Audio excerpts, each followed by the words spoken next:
మహాగణుడును మన రక్షకుడైన యేసుక్రీస్తు మహోన్నతమైన నామంలో ప్రేమధార టీవీ కార్యక్రమాలను క్రమంగా వీక్షిస్తున్నటువంటి ప్రతి ఒక్కరికి శుభములు తెలియజేస్తున్నాం. నేటి పాఠంలో మనము లేవియకాండము 11వ అధ్యాయాన్ని ధ్యానించుకోబోతున్నాం. ఈ అధ్యాయాన్ని కొన్ని ఆహార నియమాలతో కూడిన అధ్యాయంగా మనము చెప్పవచ్చు.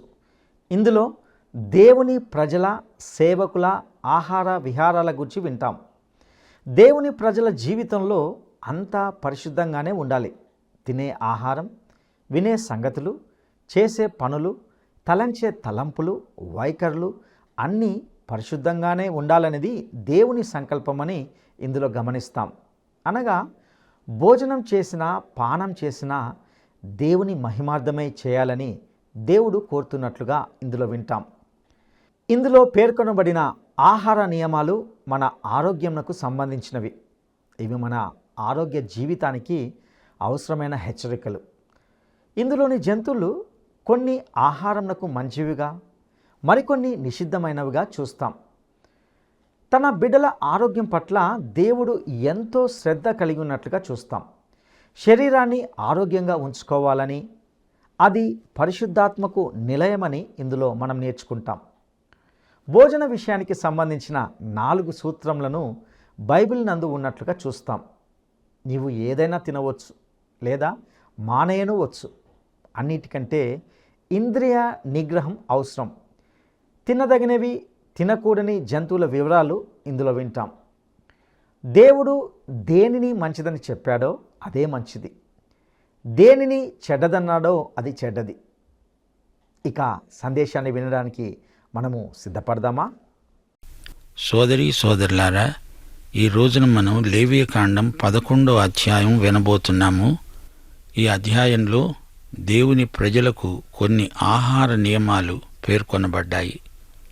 పవిత్రమైనవి, అపవిత్రమైనవి అయిన జంతువుల జాబితా ఇవ్వబడింది.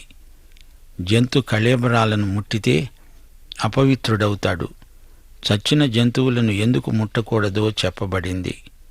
సరీసృపములు, ప్రాకే ప్రాణులు, వాటి వల్ల కలిగే కాలుష్యం కూడా వివరించబడింది.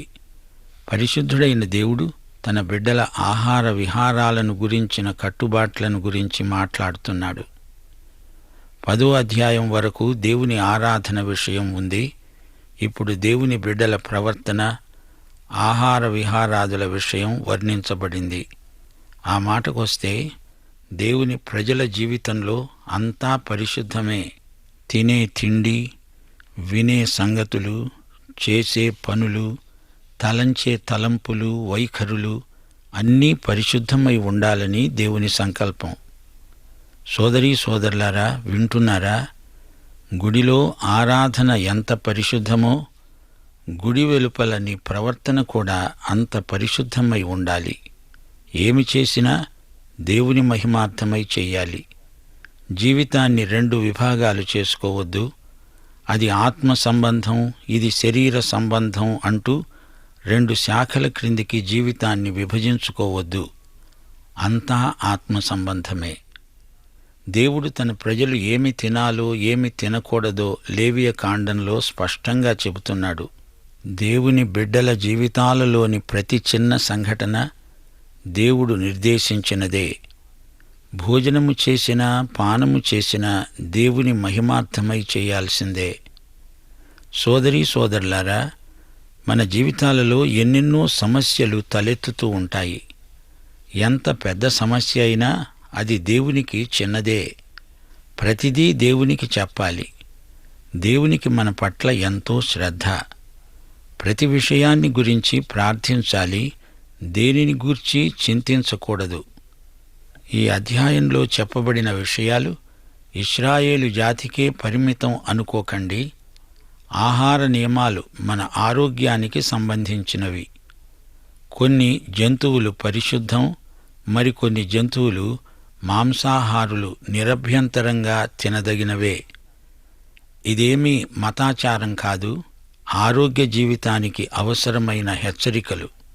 అయినా దేవుని రాజ్యం భోజనము కాదు, పానము కాదు. పరిశుద్ధాత్మానందమే దేవుని రాజ్యం.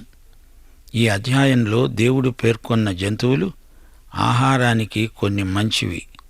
మోషే ధర్మశాస్త్రమందు నిషిద్ధమని చెప్పబడిన జంతువులు అనేక రకాల రోగాలకు కారణమైనవి. అట్టి జంతువులు రోగక్రిములకు వాహకములై వాటిని తినేవారికి పలు రకాల రోగాలను కలిగిస్తాయి. జంతువుల నుండి మనుష్యులకు రోగాలు ప్రసరించడం దేవుడు సహించడు. పందుల ద్వారా, టర్కీ పక్షుల ద్వారా, గుర్రాల ద్వారా వచ్చే కొన్ని రోగాలు మరణకరమైనవి. సమస్తానికి దేవుడే సృష్టికర్త. అయితే మానవ సృష్టికి ఒక ప్రత్యేకత ఉంది. చరిత్రలో దేవుడు జరిగించిన కార్యాలు విచిత్రమైనవి. తన బిడ్డల ఆరోగ్యము దేవునికి ఎంతో విలువైనది. మోషేకు ఆహార శాస్త్రం తెలుసా? అదేమో కాని దేవునికి తెలుసు. దేవుడు మోషే ద్వారా రాయించాడు. యూదులు దేవుని నియమాలను పాటించి గొప్ప జాతిగా రూపొందారు. వారికి దీర్ఘాయుష్షు ఉంది. వారి శరీర దారుఢ్యం లోకమంతటా పేరెన్నికగన్నది. యూద జాతి రాను రాను దేవుని మాట వినక ఎంతో నష్టపోయారు. అన్యజాతుల మధ్య యూదులు ప్రత్యేకంగా ఉండాలని దేవుని సంకల్పం. భౌతిక విషయాలలోనే కాదు, ఆధ్యాత్మిక విషయాలలో కూడా దేవుని ప్రజలు తమ ప్రత్యేకతను నిలువబెట్టుకోవాలి. అలాగే క్రైస్తవులు కూడా ఈ నూతన నిబంధన కాలంలో ప్రత్యేకమైన జనం, దేవుని సొత్తైన ప్రజలు. ఈ రోజున క్రైస్తవులు గమనించవలసిన సత్యం ఒకటున్నది. విశ్వాసులు శరీరాన్ని ఆరోగ్యంగా ఉంచుకోవాలి. శరీరాన్ని నిర్లక్ష్యం చేయకూడదు. శరీరం పరిశుద్ధాత్మకు నిలయం. భోజనం విషయంలో పట్టింపులు ఉండకూడదు. ఏదైనా తినవచ్చు లేదా మానేయవచ్చు, కాని ఆరోగ్యకరమైన ఆహారం తినాలి. బలవర్ధకమైన భోజనం మనకు మంచిది. భోజనంలో ప్రత్యేకంగా ఆధ్యాత్మిక విలువలు ఉండకపోవచ్చు గాని ఆరోగ్యం ఆధ్యాత్మికానికి ఎంతో దోహదపడుతుంది. ఆహారం విషయంలో మూఢనమ్మకాలు దేవుని బిడ్డలకు ఉండకూడదు. ఈ విషయంలో చతుస్సూత్రాలు బైబిల్లో ఉన్నాయి. అంటే 4 సూత్రాలు. 1. రోమాపత్రిక 14వ అధ్యాయం 14వ వచనం. సహజముగా ఏదీ నిషిద్ధము కాదని నేను ప్రభువైన యేసునందు ఎరిగి రూఢిగా నమ్ముతున్నాను. అయితే ఏదైనా నిషిద్ధమని ఎంచుకునేవానికి అది నిషిద్ధమే. 2. 1 కొరింథీ 8వ అధ్యాయం 8వ వచనం. భోజనమును బట్టి దేవుని ఎదుట మనము మెప్పు పొందము.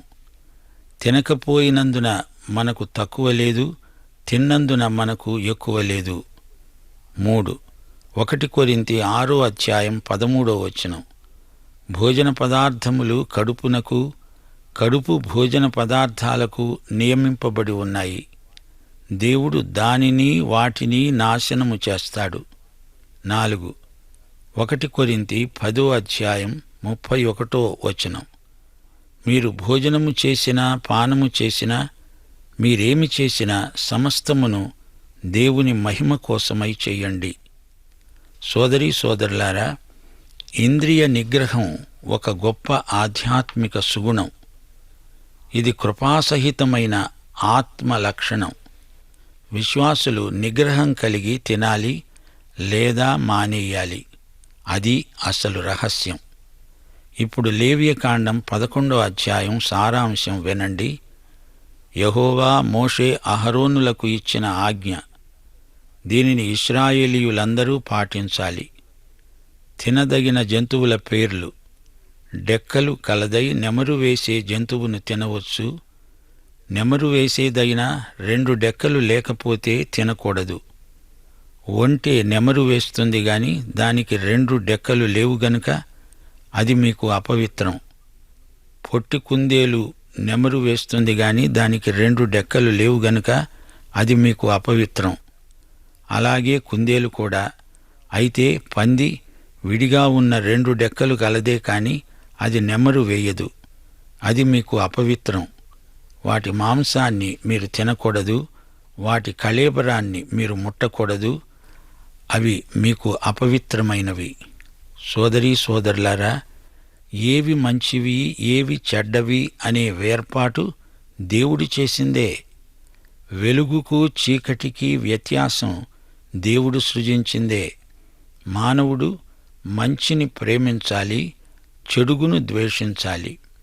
ఈ రోజున మనుష్యులు యుక్తాయుక్త విచక్షణ కోల్పోతున్నారు. దీనికి ఒక్కటే పరిష్కారం. మన మనస్సాక్షి క్రీస్తు రక్తము చేత కడుగబడినప్పుడే వివేచనాత్మ మనలో మేల్కొంటుంది. దేవుడు మంచిది అని చెప్పిందే మంచిది, చెడ్డది అని చెప్తే అది చెడ్డది. ఇది ధర్మశాస్త్రాన్ని మించిన వివేచన. దేవుడు మన అనుదిన జీవితంలోని ప్రతి చిన్న అలవాటు శాసించడానికి అధికారం గలవాడు. ఈ లోకంలో అంతటా పాపం నిండి ఉన్నది. మానవుడు మంచిని ఎంచుకోవాలి, పెంచుకోవాలి. చెడుగును అసహ్యించుకోవాలి, దానిని విడిచిపెట్టాలి. జంతువులలో ఏవి నిషిద్ధములో ఏవి మంచివో నోవహు ఓడలోనే వర్గీకరణ జరిగింది. అయితే ఈ రోజున కొత్త నిబంధనలో అటువంటి ధర్మశాస్త్ర శాసనము లేదుగాని అంతకు మించిన కృప ఉన్నది. మంచి మనస్సాక్షి ఉన్నది. అందుచేత ఎవరికి వారే భోజన విషయాన్ని నిర్ణయించుకోగలరు. మానవుడు ఏదెను తోటలో పతనమైపోయాడు. అయితే మానవుడు ఈ రోజున క్రీస్తునందు తిరిగి లేచాడు. అయినప్పటికీ మానవుడు నైతికంగా ఏదో ఒక తీర్మానము చేసుకోవలసి వస్తుంది.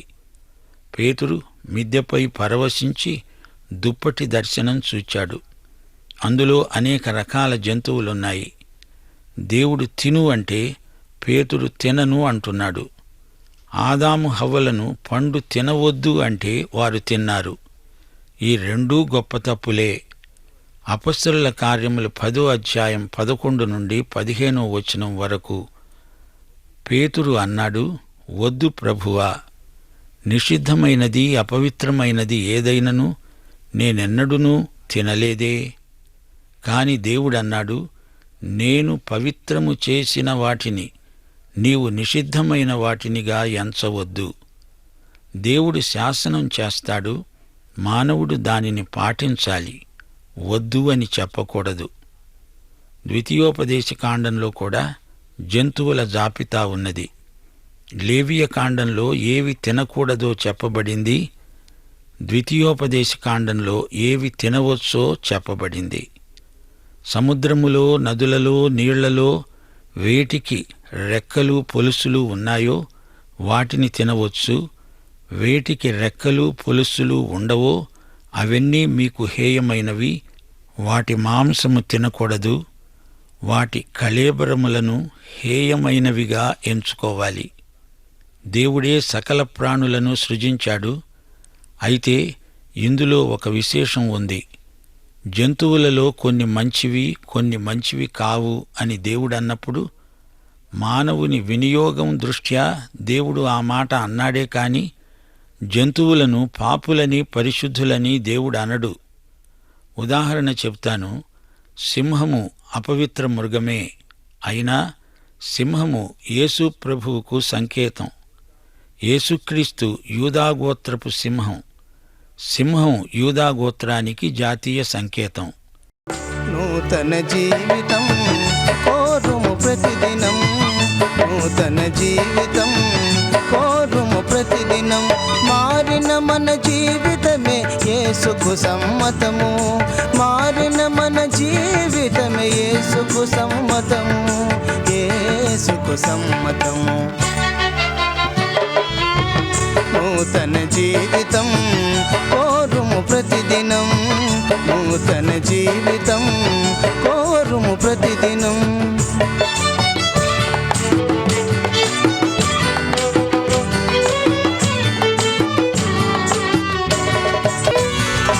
మాలిన్యముతో నిండిన మనసు మానవ జీవితమునకది చెరుపు.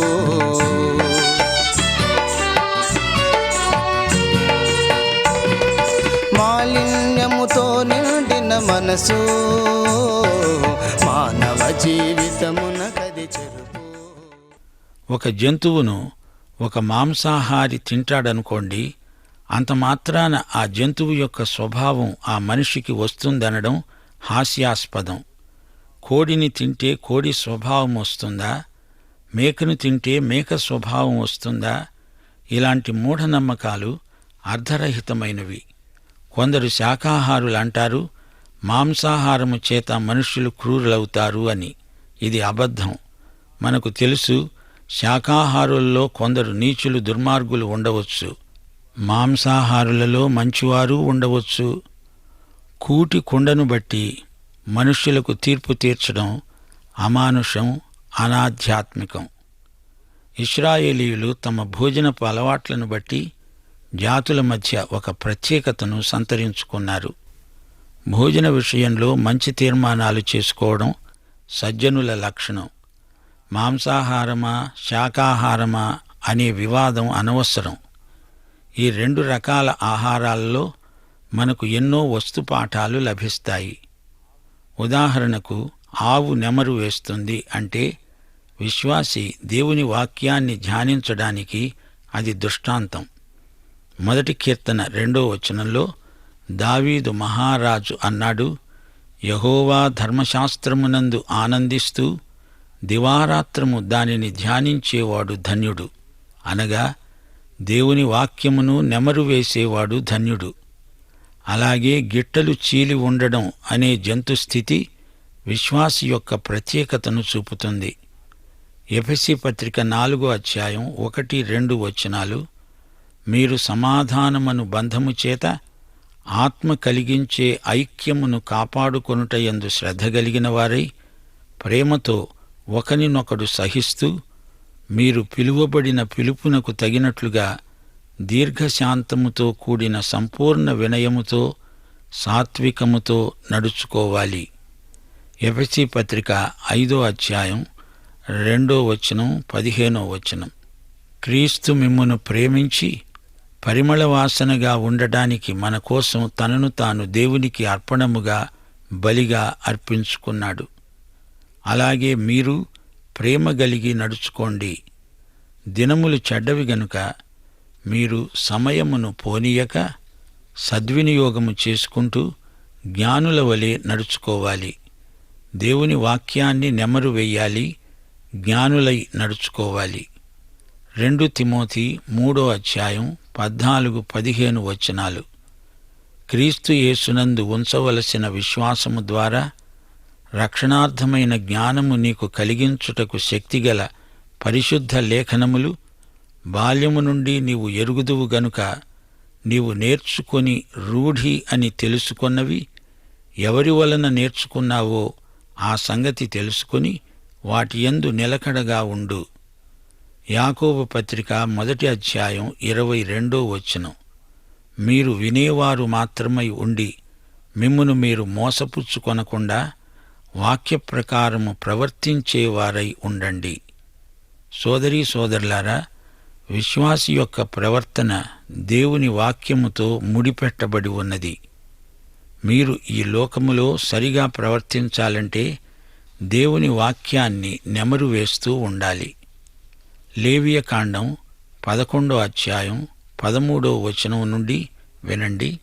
తినకూడని పక్షులు ఏవనగా పక్షిరాజు, పెద్ద బోరువ, క్రౌంచ పక్షి, గద్ద, తెల్లగద్ద, ప్రతి విధమైన గద్ద, ప్రతి విధమైన కాకి, నిప్పుకోడి, కసిరిగాడు, కోకిల, ప్రతి విధమైన డేగ, పైడికంటి, చెరువు కాకి, గుడ్లగూబ, హంస, గూడబాతు, నల్లబోరువ, సంకుబుడి కొంగ, ప్రతి విధమైన కొంగ, కుక్కుడు గువ్వ, గబ్బిళం 4 కాళ్లతో చరిస్తూ నేలపై గంతులు వేయడానికి కాళ్ల మీద తొడలు గల పురుగులన్నీ తినవచ్చు.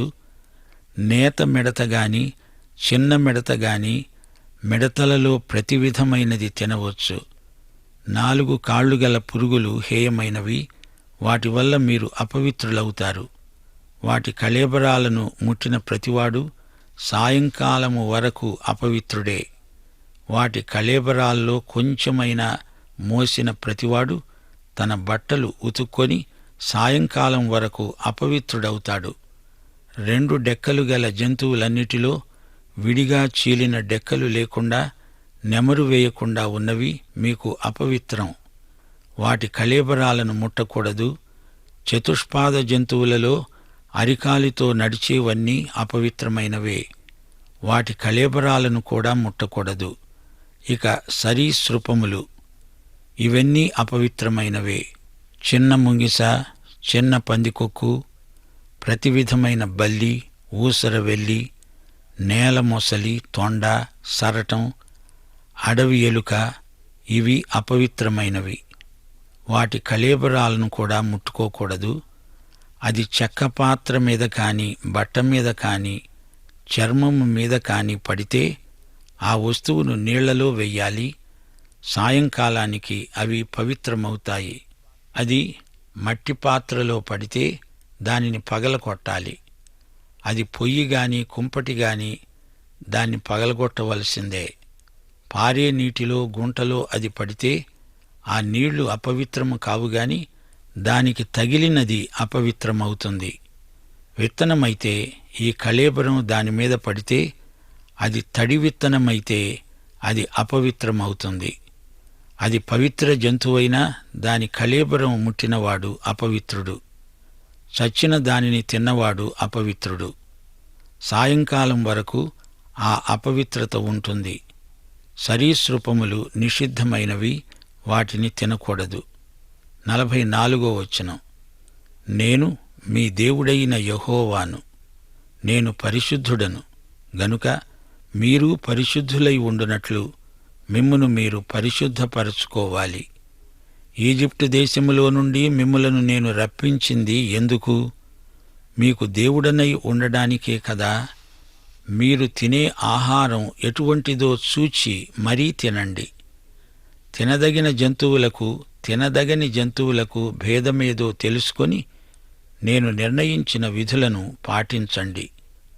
సోదరీ సోదరులారా, విన్నారా? మీరు ఇప్పుడే ఒక పెద్ద జంతు ప్రదర్శనశాలను చూచారు గదూ.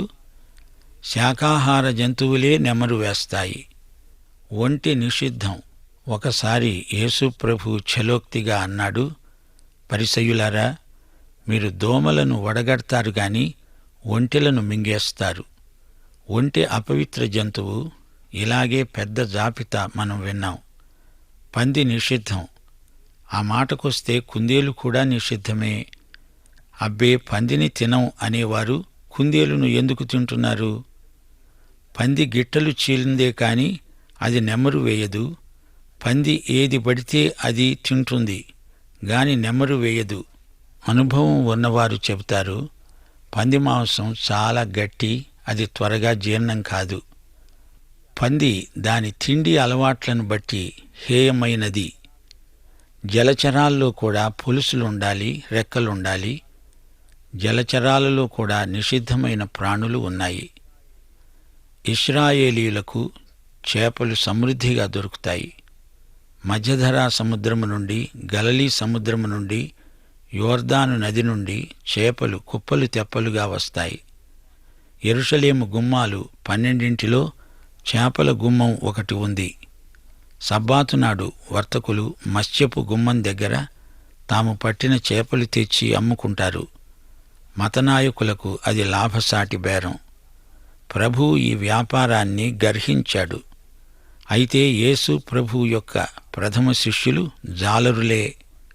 ఆ తరువాత వారు మనుష్యులను పట్టే జాలరులయ్యారు.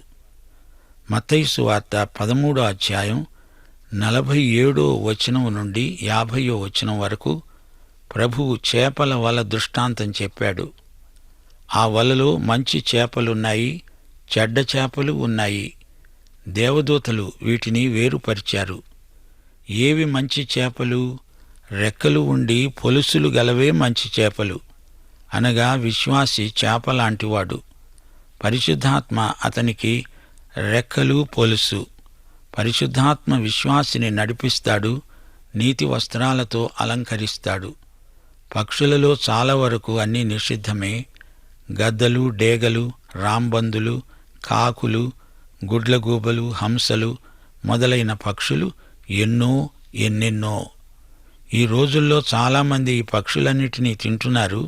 అయినా చూచి తినడం మంచిది. మీకొక రహస్యం చెప్తాను. ఇది ఏలియా అనుభవం. కాకులు ఏలియాకు ఆహారం మోసుకొని తెచ్చిపెట్టేవి. కాకి మురికి పక్షి. అయితే ఏలియా కాకులను తినలేదు, కాకులు తెచ్చిన ఆహారం తిన్నాడు.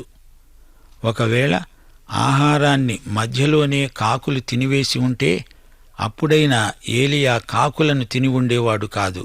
ఎందుకంటే ధర్మశాస్త్ర రీత్యా అది నిషిద్ధం. ఇక మిడతల సంగతి. మిడతలు అనేక రకాలు.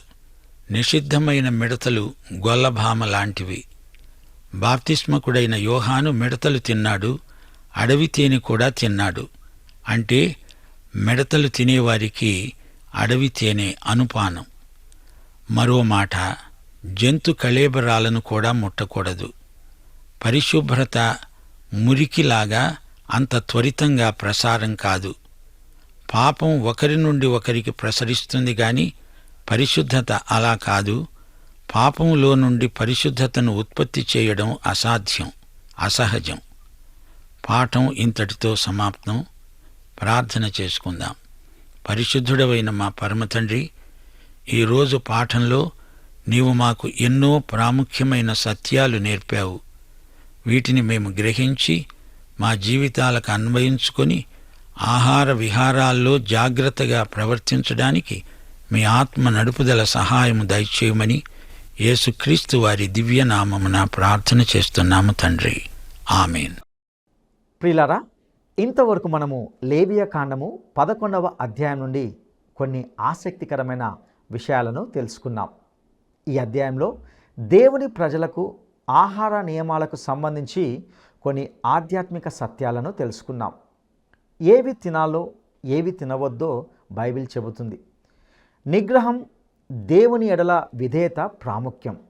ఇక ఆహారాన్ని బట్టి మనిషిని అంచనా వేయడం తగదు అని విన్నాం. భౌతిక ఆహారాలు ఏవైనప్పటికీ వాక్య ఆహారాన్ని మాత్రం మనము నెమరువేయాలి.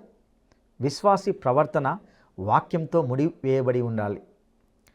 విశ్వాసి ప్రవర్తన వాక్యంతో ముడివేయబడి ఉండాలి. దేవుని ప్రజల జీవితంలో అంతా పరిశుద్ధంగానే ఉండాలని విన్నాం. ఇందులో పేర్కొనబడిన ఆహార నియమాలు మన ఆరోగ్యంకు సంబంధించినవి.